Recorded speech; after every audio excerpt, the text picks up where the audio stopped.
What's up, marketing maniacs, and welcome back to another episode of From Startup to Wunderbrand, your ultimate BFF in the wide world of digital marketing. Join me, your host, Nicholas Kuhner, spilling the beans on the juiciest trends and hottest tips to up your marketing game. And tonight we've got Carlos Alvarenga, who is an independent communications researcher, writer and coach. But that's not all. He's also doing his PhD at the moment, and we'll be talking about what that PhD is in now. But before becoming a full-time writer, he worked as a management consultant, adjunct professor at the Robert H. Smith School of Business at the University of Maryland.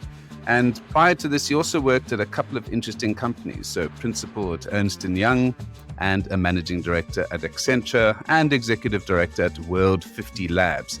I haven't heard of that, so you're going to have to give me a little bit of details around that. But as mentioned, currently doing his PhD in communications and rhetoric at the University of Maryland, a BA in classics and Greek. I mean, there's quite a lot of interesting studies you've got there, and you want to continue to study more. So obviously, you're a sucker for punishment, Carlos. Based on that, welcome to the show. Thank you for having me on. So rhetoric, that sounds like quite an old-fashioned word. And I think a lot of people, when they hear rhetoric, they think of, potentially the likes of Mussolini and Hitler and all of these bad folks. But rhetoric is not really a bad thing. I think if people think about it, we use it every day, right? That's right. The term itself is an interesting term. It goes all the way back to ancient Greece, as most of you probably know. But it's a word in Greek, which we don't have in English. So in Greek, it's a word techne. It's where we get technique from, right? So there's no translation in English. The closest thing is something like a practical art or art with a purpose, as distinct from a decorative art. So it really is this interesting combination of art and technique. And you're right. The one thing I mentioned in the book is my metaphor for persuasion, which is how we usually translate this term, right? Although today rhetoric means a lot more than just that. It's a chemistry with words, right? Because it's chemistry with words, it's amoral. Chemistry is used to make medicine. It's used to make poison. And so in and of itself has no morality. It's just a tool that people can use for good things and they can use for bad things. You're right. Mm-hmm. Well, you talk about that word technique, and I think people often talk about communications and messaging as an art form. But what you've mentioned, I think, in a short summary of the book that I've read, is that persuasion isn't really an art form, it is a science. And that's the technical aspects to it, which I think is something different to how it's traditionally been explained. You're right. And it is this thing called technique, which is in between art and science, right? It has some art, but it also has some science. And I think people ignore the science. And someone asked me the other day about how does my book relate to books on the classic works on influence or negotiation? And I say, we had medicine long before we had chemistry. We knew this plant cures a headache, but we didn't know why. So my book is not medicine. My book is the chemistry that explains why that's a good book on negotiation or a good book on selling, because the chemistry is what's behind it. And the thing that I try to lay out is, if you understand the chemistry, it's largely predictable. My wife's a scientist. I can tell you that chemistry isn't always predictable, right? It requires some things can still go not how you expect it, but it's generally predictable. And that's what I say about persuasion. Persuasion is generally predictable if you understand how it works. So you've mentioned your book a couple of times. I think we may as well tell the listener what book this is. And it's your latest book, which is The Rules of Persuasion. Right. So can you give us a bit of background to this? So Carlos, what possessed you to write this book? And obviously you're going to get a lot of people with tons of opinions on this in terms of rules. Of course. So the origin is several years ago, I started coaching nonprofit CEOs, founders, and for pro bono. And I wanted to find a book on persuasion. And I bought a few, but they turned out they weren't about persuasion. They were about influence or psychology or manipulation or selling. There really wasn't anything that explained two things. What exactly is persuasion? How does it work? I went back to a book I'd read in college called The Rhetoric from Aristotle. And I decided that was still the most effective work to use in my coaching. Now, the interesting part is that Aristotle has a very strange feature. which is that in his writing, the more obvious something is, the less he explains. So he will go on for pages and pages about something which is complicated or obscure. This was so obvious to him that he just kind of says it and then moves on, which is a problem. So you may have read ethos, pathos, logos a million times in articles, but they're not long articles usually because people just quote this line. So I had two questions. What do you mean by ethos, pathos, logos? And for me, I don't use those terms. I use English terms, which is character, argument, and emotion. What does that mean? And then how does persuasion actually work? What is really happening? The book was my attempt to build that and also to update and expand on Aristotle by adding examples from film, literature, hip hop, right, art. And so the book is full of examples, mostly cinema, but also other media that takes what Aristotle said and updates it. So I say all I did was I modernized and expanded on his work, right, for a modern audience. So I was going to ask you about the audience. Who is the audience for this book? Is this a technical book for folks that are going to be studying philosophy and rhetoric, or is this something that somebody can pick off the shelf and go, let me learn a little bit about persuasion and use it in my business or use it in advertising, etc.? It's such an interesting question because when I was working on the book, my agent had the short list was two offers. One, a very prestigious UK academic press, and one, an American commercial press. And the academic press was going to be a $45 hardcover book sold through universities and sort of, that kind of project. And the American project was, no, we're going to put it on Amazon. It'll be on Kindle, audiobooks. It'll be $19. Anybody can buy it. I chose for this book to go with the American press because I wanted it to be read versus critiqued. If you're the difference, it was, although it has scholarship, it's not a scholarly book. Although there's a lot of research, it's not a research book. So there are a couple of hundred footnotes. The most interesting in the book is that it has 40 QR codes. And the idea is I use a lot of media to explain the points. I think it's useful, and especially a lot of YouTube videos. That's very hard to do in a book because nobody's going to copy and paste a URL from a footnote. So a friend of mine said, why not use QR codes?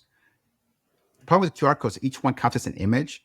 And there were so many of them. So I had to go back and forth with the publisher, persuade them that the book wasn't really without the QR codes.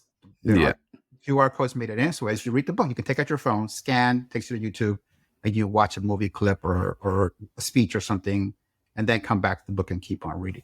So it is multimedia as much as a book can be in today's age.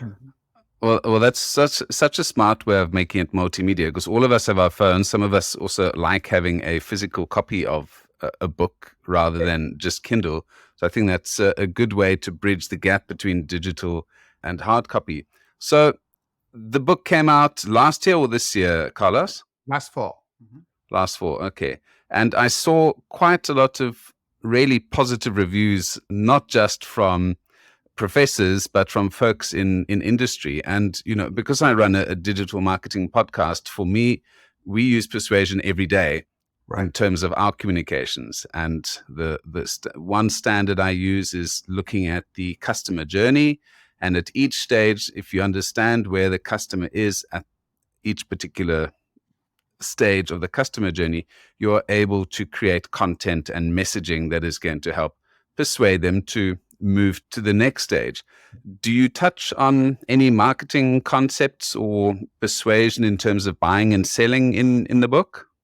I do. And in fact, I'm a student of advertising. So I write about, we have this ad tagline, just do it. And if you look at ad agency and magazine, all these at the end of the 20th century, it was rated always kind of the highest, best tagline ever made. It's still Nike's tagline 50 years after Dan Wheaton invented it, right? So I explain why is it great.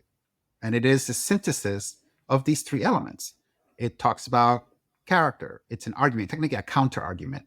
It's emotional, right? So it's amazing that in this compactness of three words, Whedon was able to unite these three modes of Aristotle. And it's the reason why I think this is a phenomenal phrase, right? The backstory is that Nike was advertising in a bunch of different places and they had different athletes, different formats. And so Wheaton thought we need something that ties it all together. and he was watching the news, and he saw that a man named Gary Gilmore had been executed, a killer. And they asked Gilmore, "Do you have any last words?" And Gilmore said, "Yeah, let's do it." And that's it. I just need one word and it's perfect. And so he changed it. He took it to the firm. They hated it. His partner hated it. Phil Knight hated it. Everybody hated it. But because Wheaton was Wheaton, who had a character, his character history was so successful, they ran it. I show often the first Nike ad, it's called the Stack ad, right? And it's this beautiful, emotional 30-second clip of a guy named Walter Stack, an octogenarian triathlete.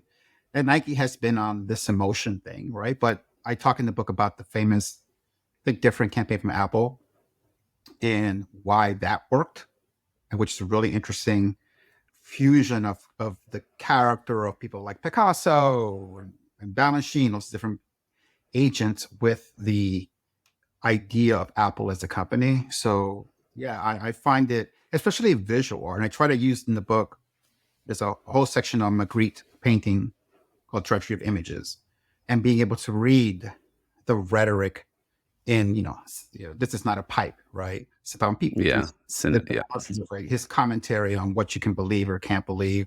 So you're right. The advertising, by the way, Magritte worked in advertising. That was his day job, so to speak, before he was I didn't know that he was in advertising, actually. an advertising person. That was his first career. And so there is that sense of commercial art that it's there. And you're right. Advertising is a phenomenal thing because it's where these worlds kind of intersect, right? The psychology, culture, business, they come together in this phenomenal forum, which is advertising.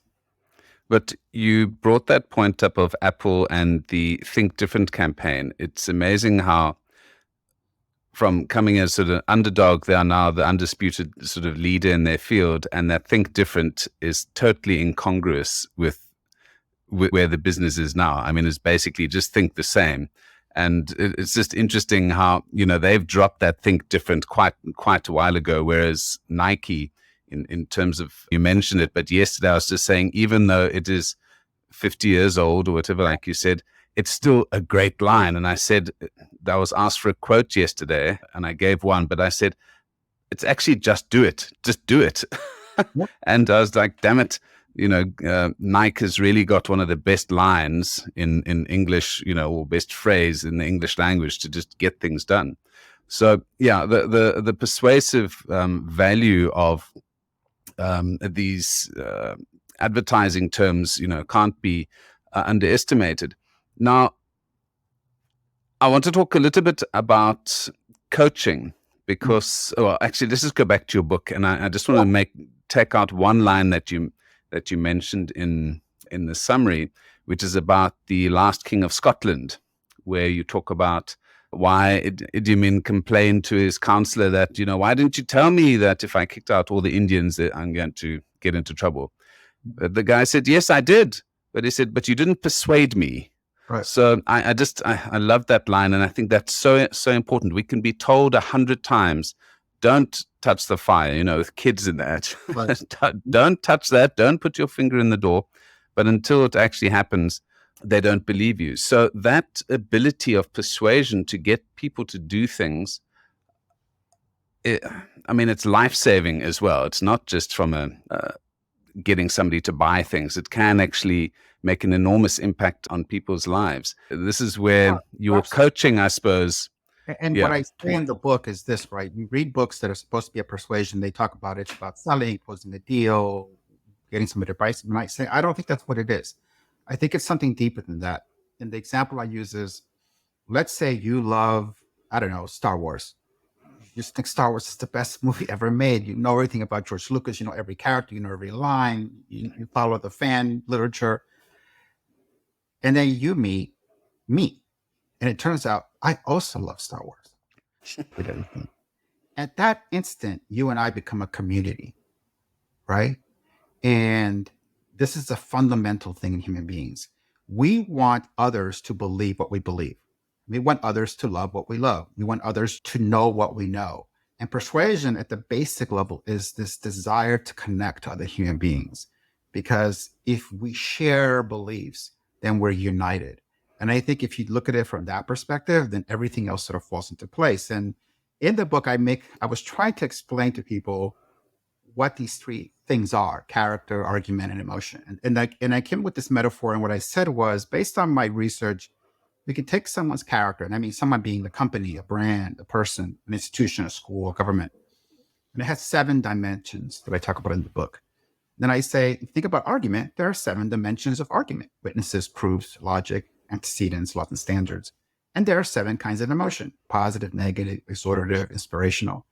Take these 7, 7, and 7, add them up, you get 21 elements.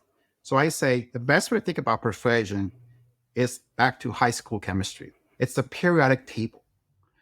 And every message I've ever seen, from humans to humans, gods to humans, or humans to gods, is some combination of these 21 things, right? And so what happens is that most of these formulas are very old. Here and there, you see a new one. But when the formula works, it works forever because people don't change for the most part, right? And that's why Nike 50 years later, that formula was so good that there was no reason to change it. You can still buy aspirin. I forgot what year, 1920 something, I think aspirin was invented. It's still aspirin. So formula was good to go from out of the box. And these things persist, right? Because we still respond to the chemistry in the same way. And just like with physics or chemistry, where we actually have some innate understanding of how things work. So, for example, if you put your finger in hot water, you know your finger's going to burn. The same thing with persuasion. Lots of us do it without, training on persuasion, and certain things work. But I take it what you're doing in the book is you're codifying some of these rules that you might already be doing. And, okay, that's why this works. That's why that doesn't work.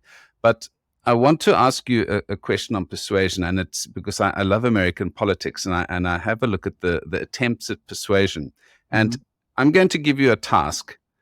How could you persuade Maddow on MSNBC to vote for Trump, or to change her perception about Trump, for example? Because this is not... with all of those 21 elements that you've got, I don't know what combination of elements you could have to change somebody's steadfast beliefs. How is that possible? How can you change it? Is persuasion strong enough to change beliefs, or is persuasion only useful when somebody is already predisposed to a specific path or level of understanding? Yeah, so let's go back to the definition that Aristotle gives of the word, right, which is very important. He says, persuasion is a demonstration that something is true or seems to be true. Full stop. It's a very interesting definition. It has many implications. The most important one being, I don't persuade you. Truth persuades you, or the appearance of truth, right? So my job isn't to change your mind.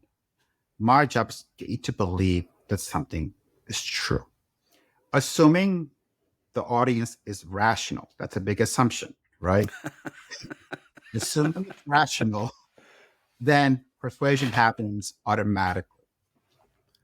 So then you say on any task, there are 2 things here, right? One is, what if Rachel Maddow or anyone else believes to be true? What truth, if it's accepted, would lead them to agree willingly, not by a trick or maybe, but willingly, to go vote for Donald Trump? Right. And so if I can define that, then I can change your mind. For example, I could say, if there is now a worse candidate under more criteria than him, and therefore voting for him is the lesser of 2 evils. That's an argument that I make. That could persuade you that you're right. It is true that this other person now, in my mind, is an even worse candidate, which is, by the way, the formulation which is being used right now for people who don't like Biden. I get it. You don't like him. He's old, whatever. But look at option B, right? This is a very, very old formula, but it's still packaged and delivered as we speak to those who are not so crazy about Biden. So one other thing important here, and this is really key for startups and for executives, right, is that I said it's chemistry. Well, chemistry, if you know that I can create a medicine most medicines have certain parameters under which they're effective, right? So this one only works for children or for adults or in this particular type of cancer. They're not absolutes. And also, delivery method matters. Now we get into advertising. So we have pills, we have capsules, we have liquid, we have injections, right? We have radiation. And so both of those have to be factored in. And I've seen case after case where somebody had a very nice formula, but they forgot the step before, which what must be true environmentally for it to be efficacious, right? So, and a great example was not an MBA healthcare team that was given the part to convince an inner city group to accept helmets for their kids to wear bicycles. And they had all the data, they had all the facts for the chart, the helmets were free. And they went out to the community, and the community basically ran them out of the building. They didn't even get to make the pitch, right? And I said, and they were really confused. We got ran out of the room. And these are from an elite, very, very top school. And I said, well, because you assume that it's true that people respect your school. They don't. The school has a history of exploitation, racism in this community. That was first and foremost, that's the essential truth where they were starting. You ignored it. Had you addressed it, you might have had a different outcome. I find that in business, people will sometimes make a pitch and they forgot to ask themselves, for this chemistry to work, what are the conditions that must be in place for it to work? They don't think about that. It falls flat or even worse, right? And then they don't even know why they failed.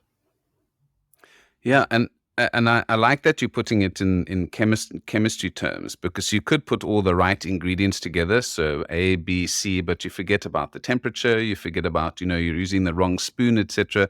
And there are very smart folks out there who do all the right things, and you can look at lots of political candidates who've done the right things, but it falls absolutely flat. And it's, as you said, they haven't had a look at all the other elements around them. They haven't really, it's such a complicated thing, persuasion. And I want to talk about your coaching, because I think this is, it's very useful to see how folks can actively use persuasion and perhaps use some of the rules of persuasion techniques, or some of the rules that you've got in your book.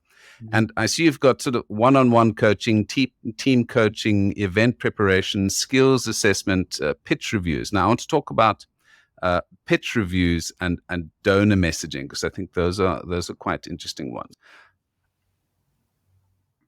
Talk to me about perhaps an example you've got of a person who came to you with a great idea but a terrible story, and how you changed them from selling a product to trying to persuade customers in the correct way.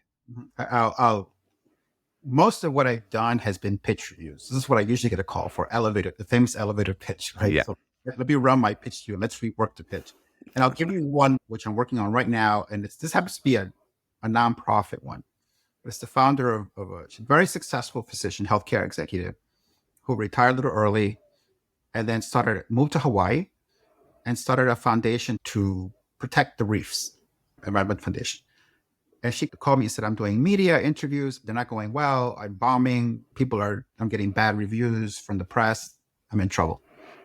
So I said, okay, there are three things that we have at our disposal to persuade. The character again, right? The arguments and the emotion. I said, tell me the origin story. Why did you start this foundation? And she said, well, I had retired. I was home. I was bored. My kids were gone. They didn't need me anymore. It just kept getting worse. And I said, okay, let's come to suicide note. I said, no. Those are the arguments. Give me a different version. And she had to pause, right? And after a few months of silence, I said, take your time. It's in there. Go find it. And then she said, when I was a little girl growing up in Puerto Rico, I used to watch a show called Jacques Cousteau. And it was this French guy who used to go swimming in the ocean. And I used to sit as a little girl. I couldn't move. I loved this show. And I wanted to be Jacques Cousteau when I grew up. My parents made me go to medical school. I became a doctor. But in the back of my head is Jacques Cousteau. So when I left and I retired, I went to Hawaii and I learned how to dive. And I went to this very nice reef to take pictures of fish. She said, but I'm the world's worst fish photographer. All my pictures was just the tail. Okay. Oh, he said, one day I came back and there were no fish, but the reef was there. And I realized it was so beautiful. I wasn't coming for the fish. I was coming for the reef. And at that moment, I decided I'm going to work the rest of my life to protect what I'm seeing. And I said, that's the story, right? That's the reason you do this, right? And anyone who So that's a tear in my eye that I was wiping away with you, the story there. Yeah. Join you on this journey. So I think so often where you say, why did you start this company? In fact, I'm working with a CEO of a health tech startup, right? She started this company because her husband had cancer. He died. And then she learned about clinical trials. How do you ask them as a patient? Too late. So she became committed to a health tech startup that allows patients to access clinical trials. And she's building a platform for do that. And so when I first met her, it again, very typical of an entrepreneur, right? A scientist, especially entrepreneur. There are all these things, inequalities in healthcare access. And some VC had told her, don't talk about what happened to your husband. And I said, that's crazy. You know why? He said, you sound weepy, the VC told her. And I said to her, okay, maybe, but maybe the formula was wrong. But that doesn't mean you throw it away.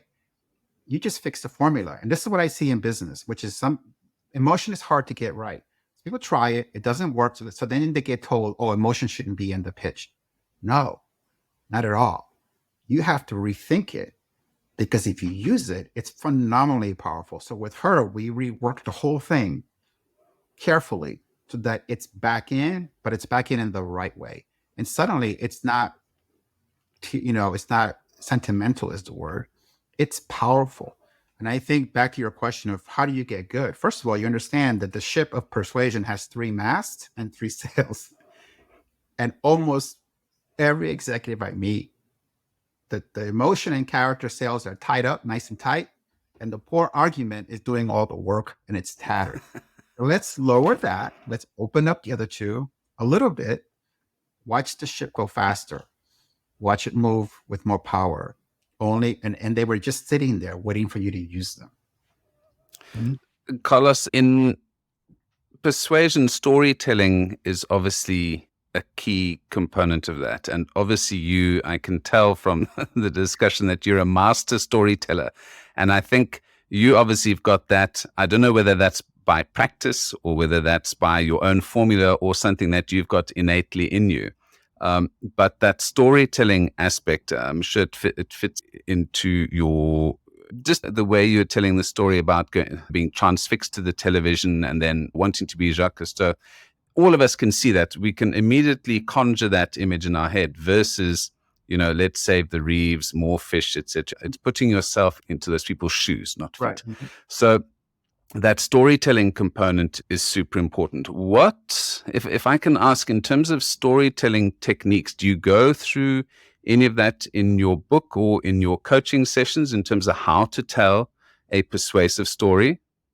Yeah. So storytelling is a delivery mechanism, right? Like PowerPoint's a delivery mechanism, but an essay is a delivery mechanism. So it happens to be one that we like. So think of storytelling as a little cup of liquid. It's easy to take. It's over in a second. You put a little flavor in it, which is not an injection. PowerPoint is like an injection. Story is like a really nice, sweet bit of medicine. So to me, it's just a delivery mechanism. And when I coach people, I explain to them, story narrative structure, it's 2 dimensions. The one axis is change. The other is time. All stories are changed over time. Right?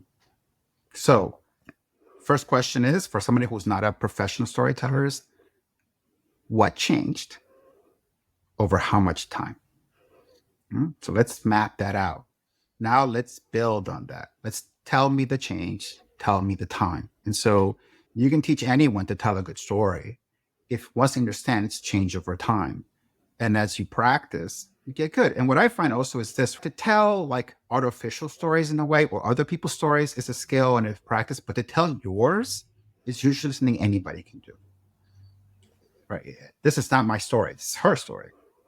So maybe I told it well, but she'll tell it even better than I can. And I tell you that if I had her on video, it's better than the version I just told you because it's cool, right? And so I think that's when it comes to storytelling, is first understand the mechanics. Again, it operates by rules. Like the same CEO was asked to go and do like a TED talk, and I said, "What is your life from now and here?" And make it into 3 acts. And she said, "Okay, Act 1 was born in China to when I did my first exit. Second act was second small, first exit to then successful third exit. Third act is my husband gets cancer and dies to today, right?" As we work through it, she told me this incredible story about being an entrepreneur. She said she went to China, got a master's degree, came to Silicon Valley, got hired as employee number 20 in a startup. She works with this startup, and then they have an exit a few years later. So she goes to find out what her package is worth for HR. And she says, Carlos, she never once used my name. I was engineer level 4. So sit down, engineer level 4. Here's what your package is worth. She said, I was in her office for 1 hour and she never used my name. She just called me engineer level 4. And here I thought, I'm employee 20. I got a first name in my email. I'm one of the key people in the journey. And she said, that day, I said, I will never not be the founder, right? And I said, yeah, you'd rather be a poor carpenter than a rich hammer. She said, that's exactly right. And so her whole life changes at this moment, right? And it was a success story on paper, but as an entrepreneur, entrepreneur will get this. That here you thought you were a reason for the success, but the people the VCs and everybody else, you're like, okay, engineer level 4, right? You get this much. That's the simple thing of saying to her, break your life into 3 acts, like a play. Once she saw that, then, okay, here's my story. Change over time. Here's my story. So there are these techniques of basics. I'm talking about like writing a novel. I'm just mean just basic storytelling that once you understand them, you apply them. And then the more you apply them, the easier it is. They become ingrained in how you think about things, right? And so that's how somebody becomes a good storyteller. If you ever talk to a stand-up comic, it takes years for them. They spend years honing and honing. You see the finished craft. You didn't see all the nights they were terrible. So it's like any good skill. It's a little bit of practice, right? Does it ever stagger and amaze you that people don't know their own story or haven't thought about their own story? It's remarkable. And there's this terrible piece of advice, which is you shouldn't be part of the story. When Aristotle says the opposite. Of the 3 things, perhaps the most important is the person speaking to you. And I always say, within the 7 parts of character, the most important is origin. The story I tell is we're at an airport and our flight gets canceled. And we're in Oslo and there's a storm. So we're stuck in Oslo. And we're both looking at the big board that's cancel, cancel, cancel. As you and I stand next to each other, we could be from anywhere in the world. So now it turns out, hey, we're not. We're both from the Northern Hemisphere. Guess what? We're both from the Americas. Guess what? We're from the same state. Guess what? The same part of the city. Guess what? The same neighborhood. Guess what? The same section of the street. By the time we're done narrowing the world, you grew up across the street from me. I just never met you. At that instant, I want to believe anything you tell me. It's this powerful thing. And by the way, the more elite or tribal the organization, the more important this is. That's why military people are very focused on origin. Elite universities, what did you study? Who trained you, right? This is just a strange thing about people. It goes back, I'm sure, to early, long time ago, where being part of the same group meant life and death, but it persists. We have this strange thing of we want to believe those who share origin with us. And I had a call today with somebody, and they saw on my thing that I had been an Accenture, and he said, I took the call because you were an Accenture. And I know Accenture people. So Yeah. It surprised me that this is phenomenally powerful thing goes unused by most business people. Well, except from folks who've been to Harvard, because how do you know somebody's been to Harvard, Carlos? How do you know? They tell you. so, so, Can't tell on air. so yeah, I teach students, and it's incredibly difficult for them to tell their own story and tell a compelling story about themselves. People don't believe that their story is interesting until somebody else squeezes it out of them or draws it out of them. And that's what coaching does. And I see that in my teaching role as well, as coaching people and trying to get them to say, every single one of you is unique and have a unique story to tell. And this is going to impact on how people see you and how you deal with the world and how you deal with challenges. So it's very exciting. Embrace it. No matter how mundane, there's something that you've done that is going to be interesting to a category of people. And I just hope people listening sit down and write the 3 acts that you've mentioned. I think that's a super exercise and something that most people can't give an elevator pitch on themselves. They cannot talk about themselves for 1 minute. I will put money out there that somebody can't, without a gap or a pause, talk 1 minute about themselves properly. I couldn't agree with you more. And I have never had a person I've coached whom we couldn't find something in their story that didn't make the pitch better. Not one time, not even the person, if you had met them, but this is the most serious, buttoned up person. From the very first client to my latest, there is always something in who you are. You're exactly right, Nicholas, which is going to make your pitch more persuasive and make you a better communicator. It's sitting there waiting for you to use it. And it belongs only to you. I can't use it. You can't use it. Only they can use it. Right? So if you don't use it, no one else will. Absolutely. Now, talking about storytelling, I think anyone listening can hear that you just want to tell stories. It's bubbling out of you. I'll stop about the only joke. Storytelling. Well, I see you've got 2 new books coming up as well, The Long Eclipse and The Trauma Boundary. So these have got timelines in them. So I suppose publishers or your wife or kids in that are keeping you to a schedule. So talk to me about your writing. So let's go away from persuasion quickly and just go into these. So The Long Eclipse is my first fiction. So it's a novel. And it was what I originally set out to write. And it's a novel. It's a fictionalized account based on a real person, a guy named Giovanni Falcone. So Giovanni Falcone was a judge in Italy in the 1980s. And he's a legend in Italy because he was the person who took on organized crime in Italy in the 1980s. And that's what was known as the maxi trial, where they put 1,000 people on trial at the same time, a remarkable story. And so Falcone, very complicated person. And I was shocked that no one had told his story in America in sort of fictionalized form. It's just an amazing story. The limits of heroism. Because it's one thing to put your life at risk for a cause, right, or a job. The question becomes, what about your wife? What about your husband? What about your children? Do you have the right to put them, to make that choice for them? So it examines the relationship between Paolo as the character and his wife as he takes on this fight, knowing that it could cause the death of him and his family. And what are the limits of heroism? The Trauma Boundary is in some ways the follow-up to Persuasion because it's my dissertation thesis. I argue in the book that whenever there's an extreme trauma, whether it's political or personal, but especially political, for example, in America, school shooting, that we place a boundary around it. And then we talk about it at a distance behind the boundary. Right? We don't want anyone crossing that boundary. And so if you cross it, you can be punished for it, or in some cases you can pay a very deep psychological price. You can go insane for living in this space between the actual reality and the boundary. And then the last element is that control of the boundary becomes phenomenally important.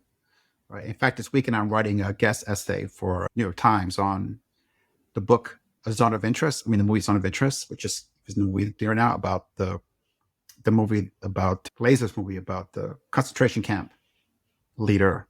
And the whole movie is shot outside the boundary in the house. Right? And so here we see a physical boundary in the film, right? And sometimes the boundary is actually a physical thing. Sometimes it's mental. So the trauma boundary explains that this boundary exists, how it functions, and how politicians and different agents try to control it, because by controlling it, we control understanding of what something is or perception, right? Think about in the US, Guantanamo. So Guantanamo is the phenomenal case study of the US government creating a trauma boundary. They created a boundary around the trauma that was happening inside of that place, right? And they've done a very good job of keeping the boundary intact. Most Americans don't think about it. It's still there. There are still people locked up there, but it isn't part of the consciousness because the boundary is so well constructed that whatever is happening to the side, people don't want to know. So yeah, that's the trauma. So those are quite heavy concepts. I mean, from, dealing with the mob in Italy to the trauma boundaries that you're speaking about. So how do you keep your mental health? This will be our last question for tonight. But how do you keep your mental health sort of positive when dealing with quite complex issues like this, which do have real world implications and that a lot of people aren't aware of? Do you feel that you are sitting alone in an empty room sometimes, that nobody gets you? I definitely sit alone in a room most of the time. You do for a living. I said I read and except when I'm at school, right? But other than that, I read and write. Yeah, it's the nature of writing that it's a solitary activity for the most part, right? So it is very difficult. And one reason I like doing podcasts is just simply a chance to talk about the work, and because you can become very isolated in the ideas and the writing. I have a newsletter on Slack, so I write about art and culture. So that's called Critic at Large, and I talk about movies and plays, and I did a whole thing on Godzilla -1. So that's a very more lighthearted life. And then I'm a musician. I saw you play the piano and that you specialize in Bill Evans. Bill Evans. I'm not a big jazz person. The most jazzy I get is Dave Brubeck, who I absolutely love. And I was listening to this chap, and I heard some sort of similarities, both, great tone on the piano. So hopefully we're going to hear some of your practice sessions or your own pieces on sound. Yeah. You can actually, because in my last post on Substack, I wrote about a Japanese composer who died last year, Rich Sakamoto, who was one of my composers. And as my little homage, I recorded one of his pieces that I learned, and I made a video of it and put it on YouTube. So it's my only music video. Okay. Me playing a piece called Fountain by Sakamoto, which you can look up. Fountain.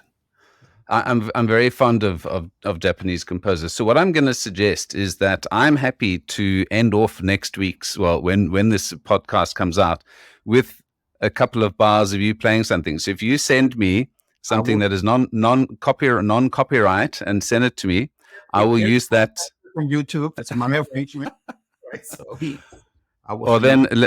let's please send that, and then we'll use that to close out this episode. But Carlos, what a treat speaking to you, and I'm looking forward to seeing these two books coming out as well. I think Long Eclipse is coming out next year, and Trauma Boundary in 2028. So we've got a couple of years until that comes out. And last but not least, where can folks get in touch with you if they want to check out your coaching or buy your book? CarlosAlvarenga.com. Okay. All of my publications, past and present, are there, and you can actually contact me right from the website. Great. Absolutely. Mm-hmm. Great. Thank you so much, and have a fantastic weekend. Nicholas, thank you so much for having me on. Now, before we wrap up, don't forget to show some love for From Startup to Wunderbrand by subscribing on your favorite podcast platform. If you'd like to help us grow, tell your friends, share on social media, and leave us a review. Let's connect and chat about all things branding and digital. Until next time.